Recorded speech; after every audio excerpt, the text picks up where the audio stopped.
Hello, everyone. Come a little closer. Today's conversation is one of those things you don't rush.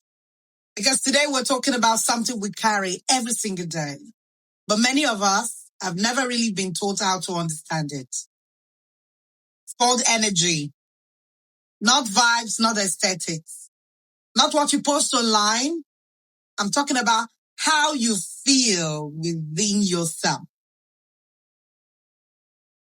How you enter a room, how you respond to life, how you show up even when nobody's watching, you know? And I've been sitting with this for a while now. So today is not about teaching. It's not about who knows how your energy connects better. But today, it's real conversation.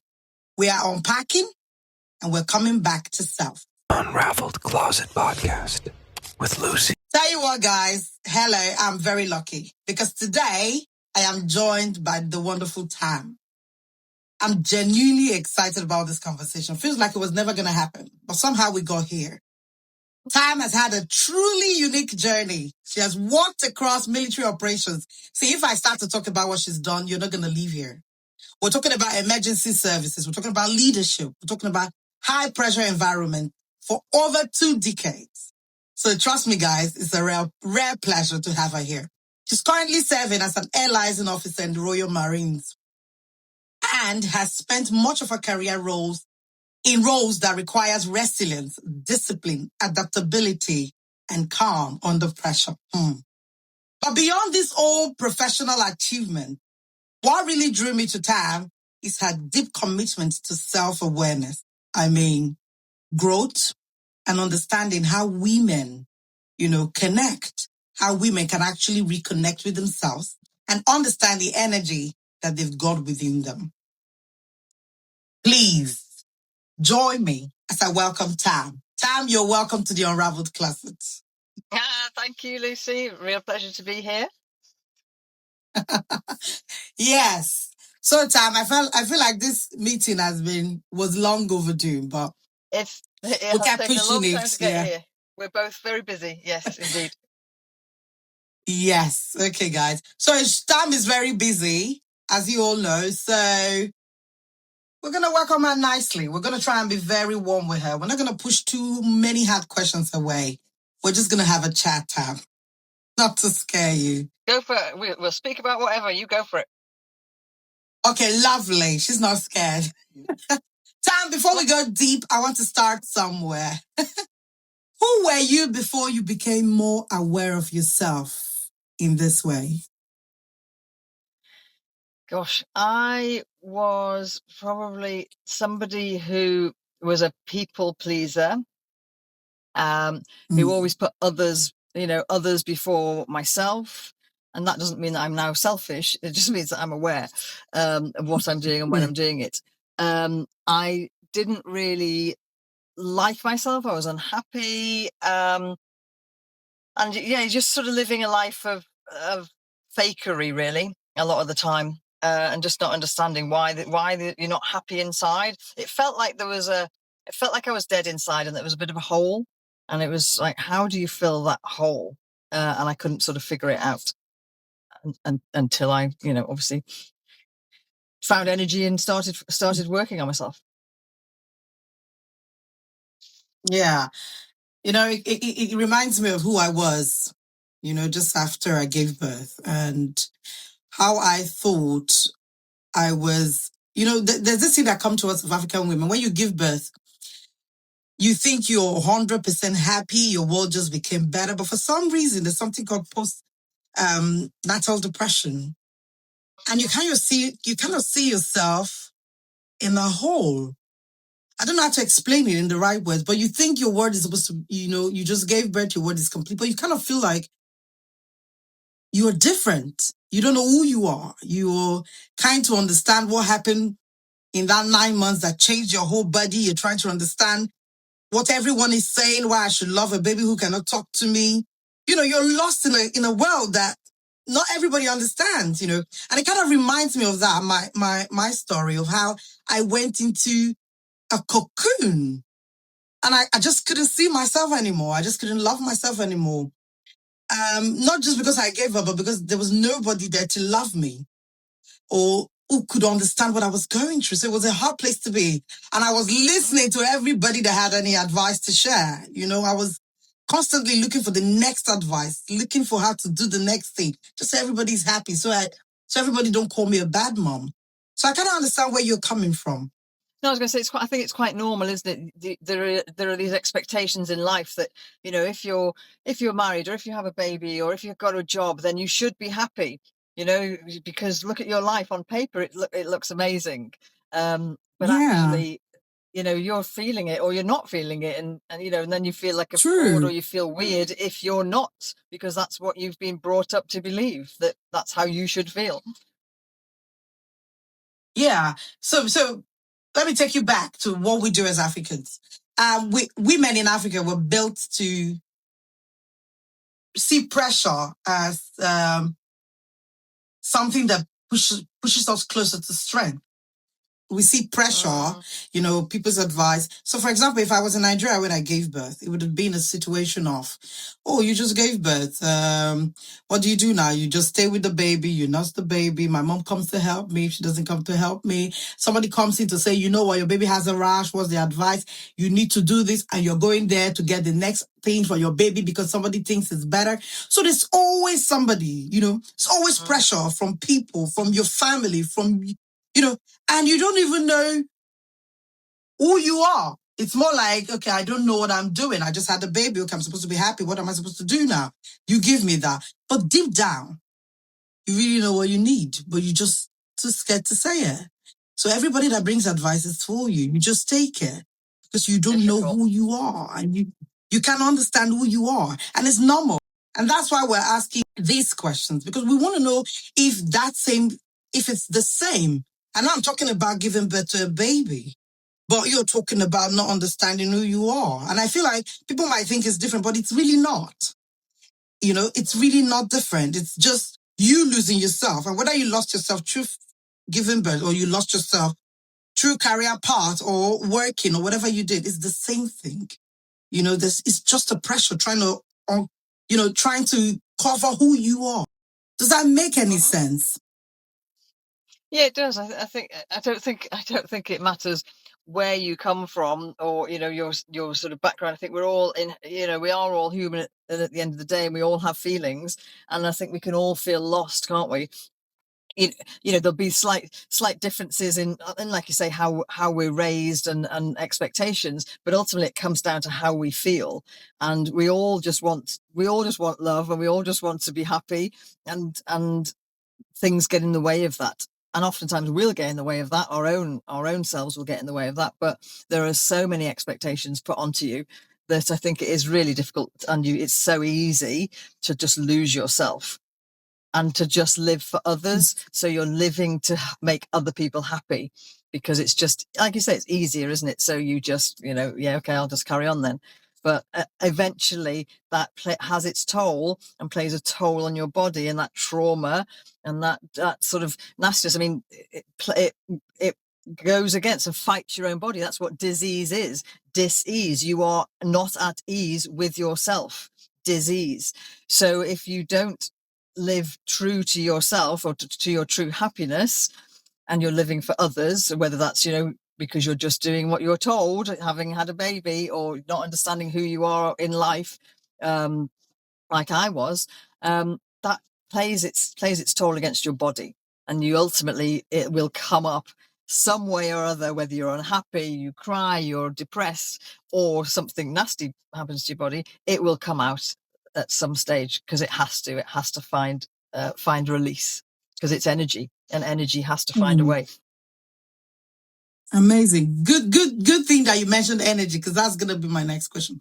When people hear the word energy, it sounds a bit, maybe we're talking about mechanical energy, electricity, or, Superman kind of powers. But what does being in your energy, what does it feel like for you? How do you recognize when you're connected to yourself versus, when you're disconnected?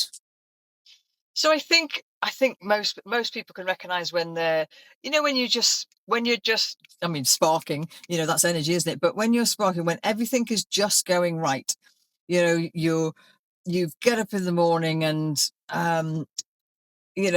things just work. You're driving along and all the traffic lights are at green, and there's a parking spot right next to the shop that you want to be in, and you meet somebody and there's a massive queue, but as you get there, the queue disappears and it's front. And there's a free coffee for you today because somebody's just bought it and passed it on.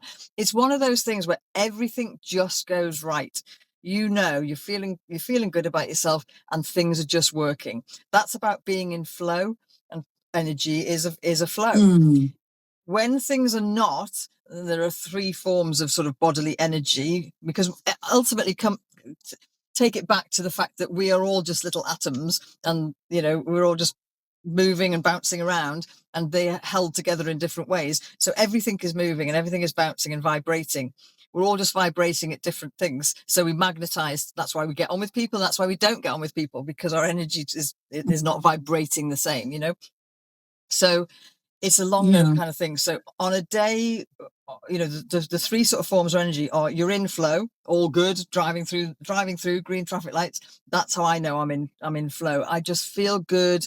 Everything's working. I'm not tripping up. I'm not dropping my keys. I'm not forgetting things, and then you have sort of resistance. So then that's when it just feels a little bit awkward. You're losing things, you're dropping things a little bit. And then you can have reversals. And that's almost like you feel like you're going backwards. Think of it as water coming over a dam. You're either the water is flowing beautifully and you're going upstream, or you build a little dam like little beavers. They build a little dam and it sort of goes, but it's a bit more bobbly now, isn't it? The water, because it's having to go over stuff. It's a little bit more difficult. Block it completely and it backs up. So then that's when you get like the toilet backs up and all the nasty stuff backs up. That's your energy. So you're either flowing beautifully like a beautiful clear river, you're a little bit bobbly because it's a little bit of resistance, or you're completely backed up and it's all going all a bit dark and murky and a bit smelly, and kind of that. Think of that as your own energy. So you yourself can know that you're in one of those forms of energy. It's all working beautifully, or it's not working, or it's everything's just a little bit tough. And most people, I would say, are probably living certain days in flow and other days in complete resistance. It's just not quite working well. And then the reversal stuff is when you see the same patterns coming back round again. And then you know that you definitely got, and oftentimes that is related to a traumatic event. Think of it as energy, a trauma event where you think you see something. Say I don't know, and hopefully I don't traumatize anybody here or give flashbacks. Say you see something. No. So warning. But say you're just sitting here. I mean, I'm sat in my car here at work, and say I saw somebody just get hit by a car in front of me, for example. I would probably be like, oh, blimey, that whole sucking in your breath, like grasping at your chest. That's like almost at that point your energy stops. And that, if you've ever had anything bad happen to you, or somebody's maybe said something negative to you, or some kind of abuse or whatever, that can have that effect on your body, and it clenches up and stops. That then will become almost like it can be resistance, because you can then work your way through it, or it might be a reversal. And that response can then become a thing that comes back again and again. If you see something bad, your body is in that sort of tense state, and that's not a good place to be. It's not a place you want to keep going back to. So you want to release that energy. So I feel like you're calling my names in all of these things you're saying. So let me see. Because tell you what, I've always said something. I'm a tension bug, because sometimes when I've got this big event to do, and I'm like, a few days to the event, I'm like, I can feel the tension coming. Now I know that it might sound like it could be trauma. It might be trauma. Maybe it's trauma. But I kind of feel like sometimes when I'm tense like that, it kind of prepares me. So I'm not too, it might not be a good thing, because I don't want to be tense. I want to just, that I got this. I know what I'm doing, because I really know what I'm doing, but I can't help it. I can't help to feel that tension of, oh God, you got to get this done. If you don't get this done, that's business going out the window. So you got to do a good job. And as soon as that day comes, I'm still in the tension until I get into the event and I'm flowing. I'm like, oh, there was no need to do that. But I feel like that tension kind of aids my life, maybe in a very weird way. Is that a good thing, or is that part of the rubbish energy kind of thing? No. I would say that's normal energy. That's normal energy because energy moves in different ways, and some, it's like you're talking more the fight, flight, freeze kind of thing, which is survival energy. The big tiger in the olden days. We need to have that fight, flight that allows us. Oh my goodness, tiger, run away, or do I stay and fight it? But what tends to happen in this day and age is that we stay in that fight or flight kind of,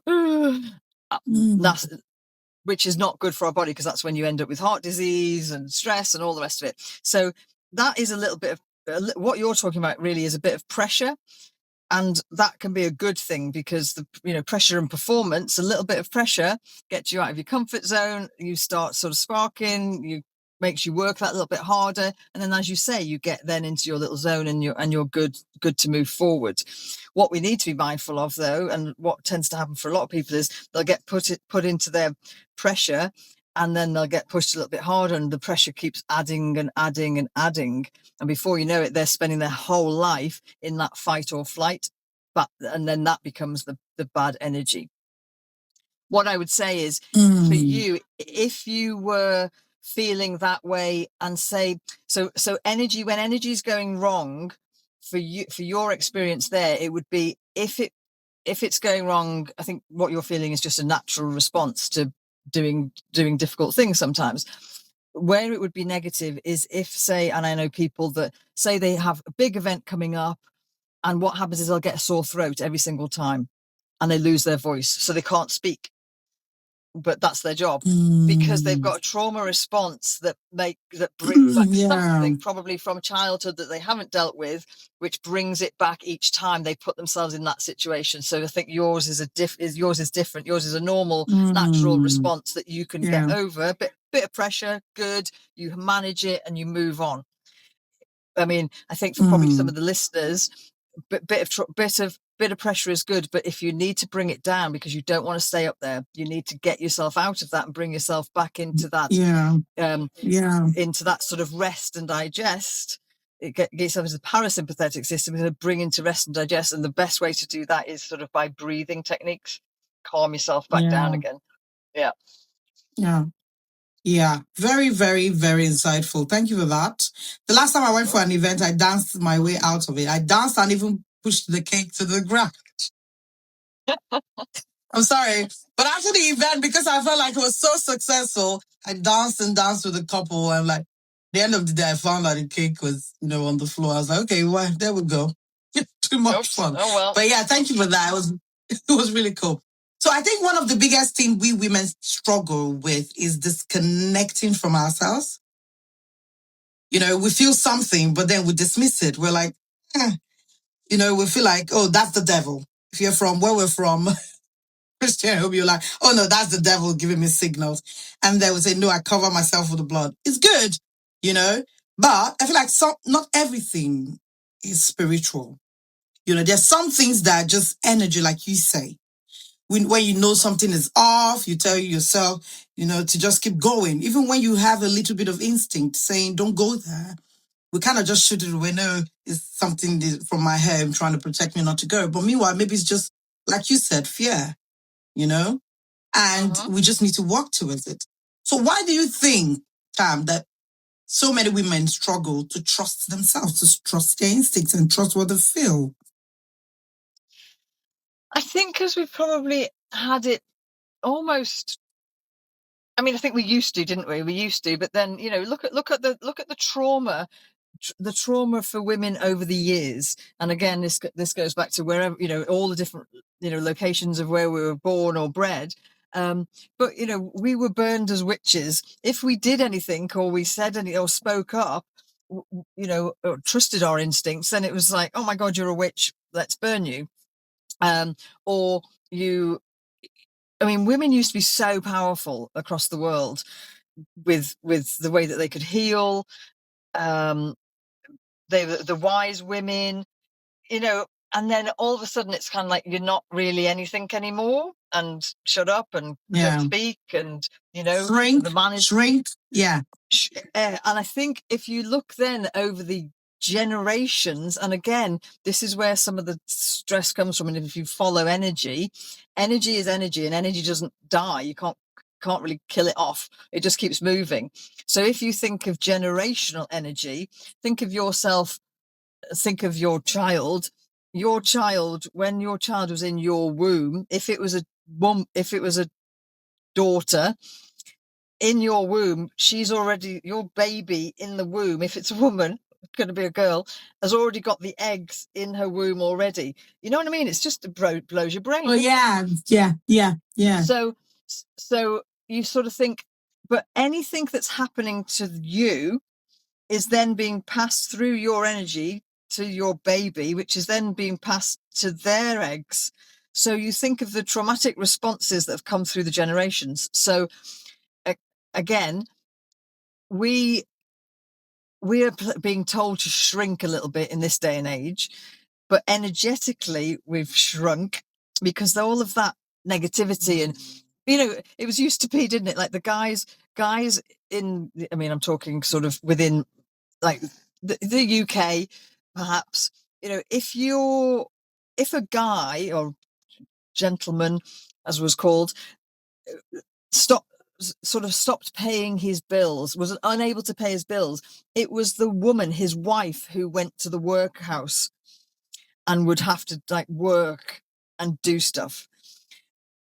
You know, it's always the women that were getting beaten. So I mean, in a way, we've sort of learned not to trust ourselves. And I think the more that we probably end up on phones and not listening to the wise women, and not listening and following that natural ability that intuition, what I call intuition. Yeah. I mean, we have it, but we tend then not to listen to it because it's thought of as well. I mean, if you the witch, or like, oh, the weird woman in the corner who's like, you know, like got a little flames going and things. Well, all of a sudden you're being told you're wrong, you're a witch. Well, then you stop doing it, don't you? So you stop then trusting, and you think, oh, she's being told off, she's getting into trouble, therefore I won't say anything, I won't believe in it, and I won't believe in myself. And if people start telling you that you're wrong, or you're stupid, or how can that be true? Well, then you believe it less and less and less. And so I think just sadly, generationally, we've just got more and more used to not trusting ourselves. And I really think, though, that energetically and energy-wise, because people talk about, they use the head too much. Head. Well, our heads actually are brains. They're quite big, our brains, but they're not, and we don't really know we haven't really sussed out how they work properly. But they're not, they're not the strongest bit about us. Brainwaves. No. You know, brainwaves, to be able to suss out what's working on in your brain, you have to put little things, you know, all over your head, stick them all over your head and try and understand what the brain's doing. You can follow your heart waves will reach out 20 meters plus. They are massive. And that is the energy that comes into a room. When somebody amazing walks into a room, you can be like, wow, that person, because you're picking up on their heart energy. Heart. And when you hug somebody, 20 seconds hug, you pick up their energy. 20 seconds it has to be. You will start being in coherence with their heart. And then the gut, you know, that gut feeling, we tend to ignore that. And do you know why we ignore it? Because we're too busy trying to make sense of it in our head. Or we're too full because we stuff ourselves. We're eating all the time. So we never understand what our gut is telling us, because it's just there going, Jesus Christ, I'm full. Stop feeding me. So we actually need to have our head, heart and gut in coherence. If we start sort of doing that, and there's simple little breathing techniques that you can do, sort of almost in a figure of 8, heart, breathe into your heart, breathe into your head, breathe back into your heart, breathe into your gut, breathe back into your heart. It's always bringing everything back into the heart, but this sort of figure 8 thing. Heart. Yeah. Back into your heart. It brings things into coherence. And then you can start trusting yourselves, because we as women really should trust our intuition. We know if there's somebody that's a little bit, I'm not really sure I trust him or her, or, should I walk down that dark alleyway? Go with your gut. Don't be like, use your brain and think, but it's a shortcut, I'll go home. You've got to trust. We've got to start trusting more. I think it's very easy not to, because. Yes. Sorry, Tam. You said so many things that I just can't. I'm like, okay, shut up now, just let her talk. But it is so spot on. Now, I'll tell you what, I don't know if you remember when we went for the meeting, we went to the networking. I said something that we women, we've been taught to use our head too much. We look at the numbers. Once you talk about your heart, they say you're too emotional. I'll tell you one thing. Growing up, I was studying my family, I was too emotional. Why? Because I use my heart to think. And I still do. Now, the point is that you use your heart to make decisions or to think for some reason, and you make a mistake, does not mean that you won't make a mistake using your head either. Exactly. It's just the way life is. But back home where we are, right? If you make a decision with your heart and you make a mistake, they kind of think because you use your heart. But no, people make investments and they still lose money. They do calculations, use their brain, put the paperwork, and they get the best accountants. People still lose money. Companies are losing billions every day. But what am I saying? I've always led with my heart. Until today, I'll tell you what, I don't really have friends. Not because I am too special, no, but because my heart, I protect it with everything I've got. If my spirit is not leading towards you, or my heart is not nudging me towards you, I don't go. But if my heart is nudging towards you, then I'm going all in. It's the same way I met my partner. I met my partner on a dating site. And people are like, oh, dating. So, I'm like, okay, where else would I meet somebody? And the first day I met him, I told him, I was like, no, man, I can feel it. You can feel it. And it is always different from the one you felt when you made a mistake. I still tell it every day. You can feel two things, but you can tell that one will actually last, and you can tell if the other was just vague and just because of the looks. So I'm always a hard person. And every time I used to shrink because of that, because I used to think it was a flaw. I used to think leading with my heart is a flaw, so I had to hide and shrink. It's part of the reasons I lost myself. But this, you said, it's amazing. Ladies at home, if you're listening, this is key. Sometimes, not everything you feel with your heart is wrong. If you are a leader with your heart, lead with your heart. Forget about what people say. In Nigeria, they will tell you not to feel with your heart. Dude, lead with your heart if that's the best place to lead from. I have always led with my heart. I started the Unravelled Closet not with my head. I used to say, people ask me what are the numbers. I would say, I don't look at numbers. I lead with my heart, because after my heart, you see, with that heart comes the numbers. That's all I know. If I'm leading women into knowing things about themselves, then I trust that my heart is going to get the right people. And those right people are going to spread the word. And my numbers are going to come. Because we look too much. Like you said, we're too glued to our phone. I'm not taking it from you, Tam. But this is just spot on, and I want to share it before I forget. Yeah. But seriously, this is leading with your heart. Tam, you can go on. Sorry, let me lead you to the next question. But that is amazing. And I love it. Good. And So I'm glad you I know your you've heart. talked about, yeah, sure. I'm doing it and I've not regretted anyway. So I'm still going on. So how can women, I know you've talked about breathing and meditation and all of these things you've mentioned, but we want practical now. If you want to go deep into breathing and stuff, yeah. How can women be more intentional about themselves? More intentional daily. We're talking about practicality, practices, things that they can get their hands on and do to begin to feel themselves again, to begin to connect. I think, okay, so, I mean, there's a few little simple things. And I think part of it comes down to, it's loving yourself, isn't it? Loving yourself. We're so critical. We're our own worst enemy. We would not speak to our enemies the way we probably speak to ourselves. Our little inner voice can be very, very, very critical, can't it? You stand in front of the mirror and you sort of like, oh God, look at the state of that hair there. Whatever it might be. And it's like everything else is fantastic. So I think it's about gratitude. Gratitude is huge. So, be grateful for what you have rather than looking for the critical. and that's with yourself. And the more you do it with yourself, the more you should do it with others anyway, because you shouldn't criticize other people either, be a nice person. But definitely start with yourself. So gratitude, I think you should start with gratitude when you first wake up in the morning. 3 things that you're grateful for. And it might be, and you'll sit there and think, I can't think of anything. And if you can't think of anything, well, that's quite sad ultimately, but it will come the more you do it. It's a muscle. It's a muscle really that you're using to use gratitude. So what are you grateful for? And it could be the fact you've woken up. And if you're a bit upset or a bit depressed and you're like, oh, I didn't want to wake up. Well, look for something. But do you have a roof over your head? Are you in a warm place? Do you have access to electricity? Do you have a job? Can you hear the birds singing?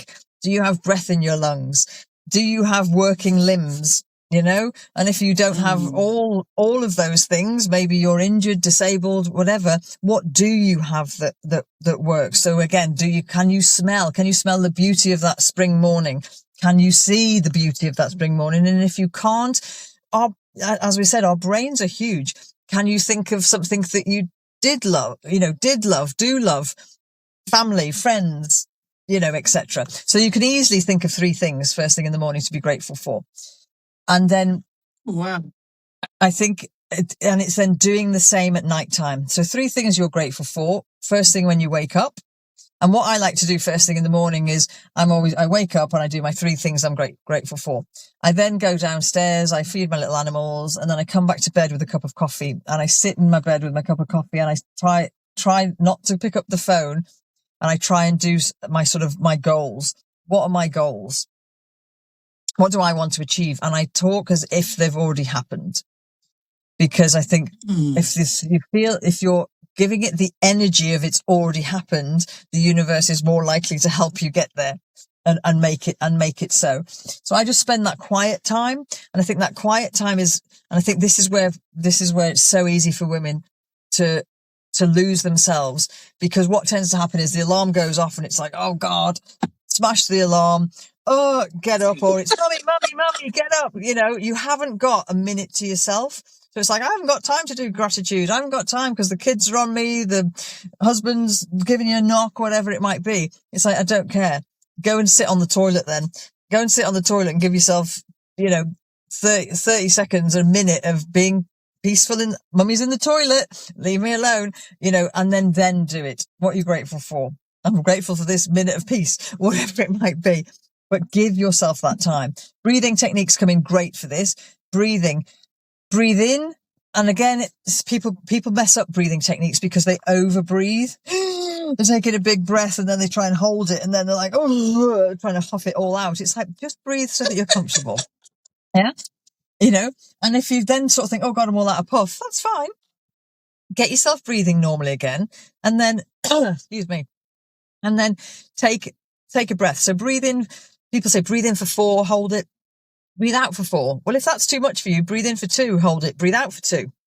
It's the doing it for the same length of time, or breathing out for longer, which is what, which is what calms you down. Yes.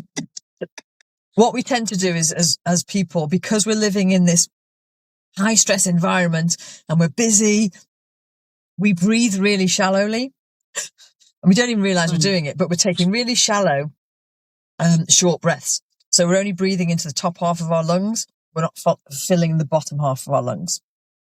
So, and it doesn't have to be, it's just little simple things. So three things that you're grateful for in the morning. Do a little bit of breathing. Notice the beauty around you.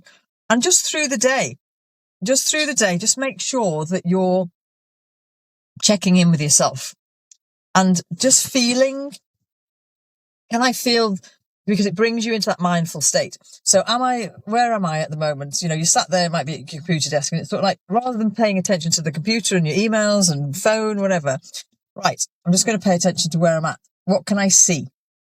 What couple of things can I see? What couple of things can I feel? It might be the feel of the seat beneath you. It might be the feel of the feet on your feet on the floor. What things can I touch? A couple of things. What things can I smell? And what things can I taste? So just draw your attention more into yourself and your surroundings. And then just do that a couple of times through the day.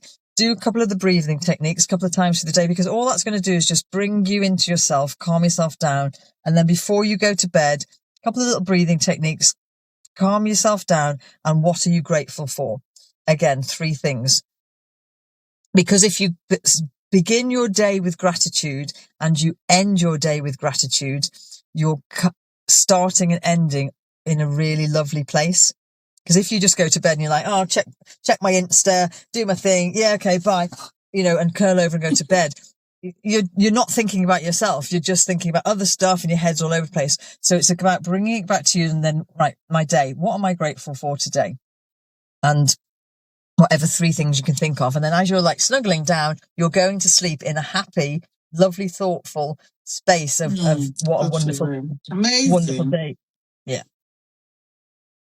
Wow, amazing. So people at home, people wherever you are, if you didn't hear the things she mentioned, let me recap. So she talked about gratitude, waking up in the morning, saying 3 things you're grateful for. Don't rush it, because we like to rush things.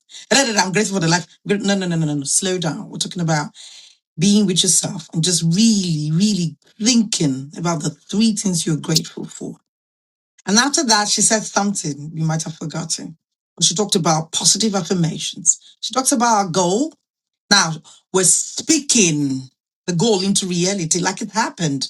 So instead of you saying, in the next 5 years, I want to have 10 billion. No. We're talking about saying it like you've already have it. So I have the Unravelled Closet, which is a multi-billion company. I see women are transformed through the Unravelled Closet.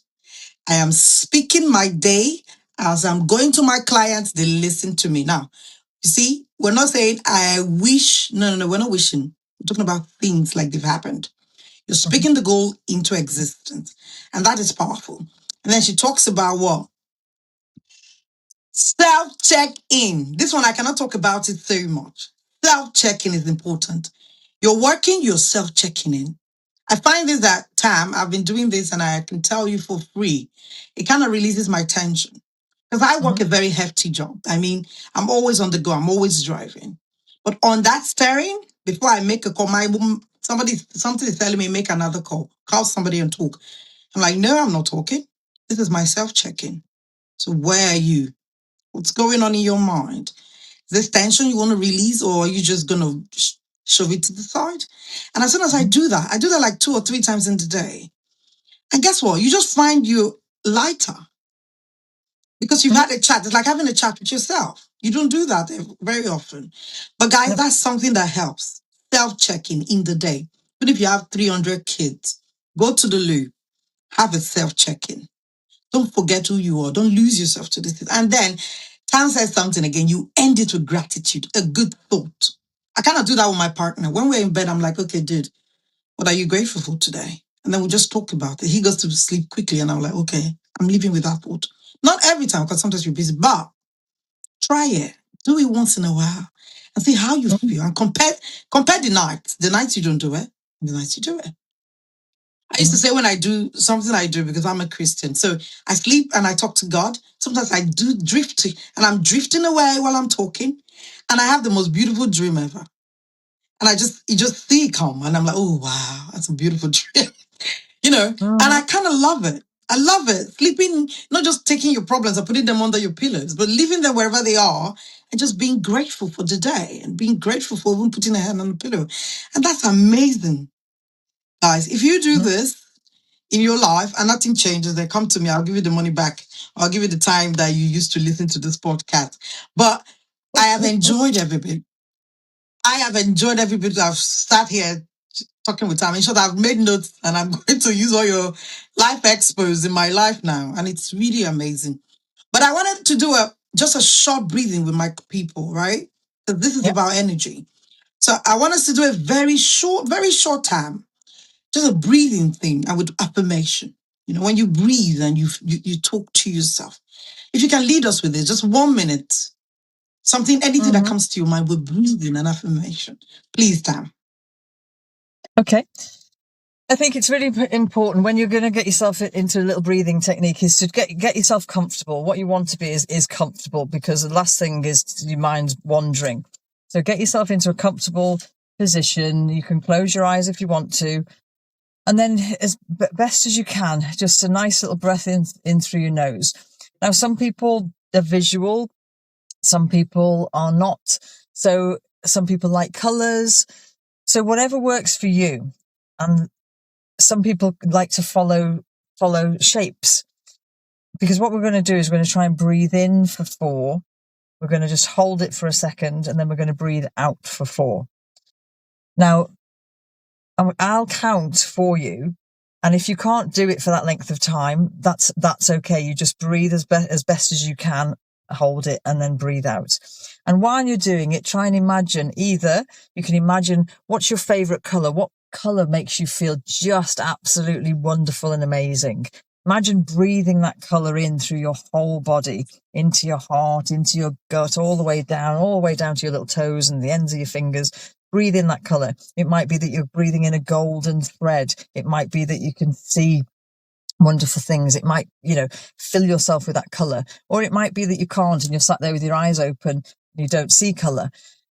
Perhaps you follow a window. Is there a window or a door in front of you, and you can breathe along for the 4 along the top, and then you can sort of hold it, and then along the bottom you breathe out for 4, and then you hold it for a bit. So there's different ways of doing it, but however works for you. So get yourselves comfortable, have a little relax, and then we're going to breathe in for 4, we're going to hold it for 1, and we're going to breathe out for 4.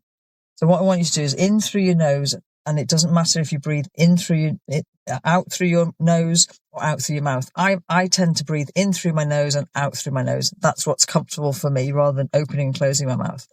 So all gently. So I want you to just now gently breathe in through your nose. So we're going to go in 2, 3, 4, hold, out 2, 3, 4, and then in 2, 3, 4, hold, out 2, 3, 4, hold, in 2, 3, 4, hold, out 2, 3, 4, hold.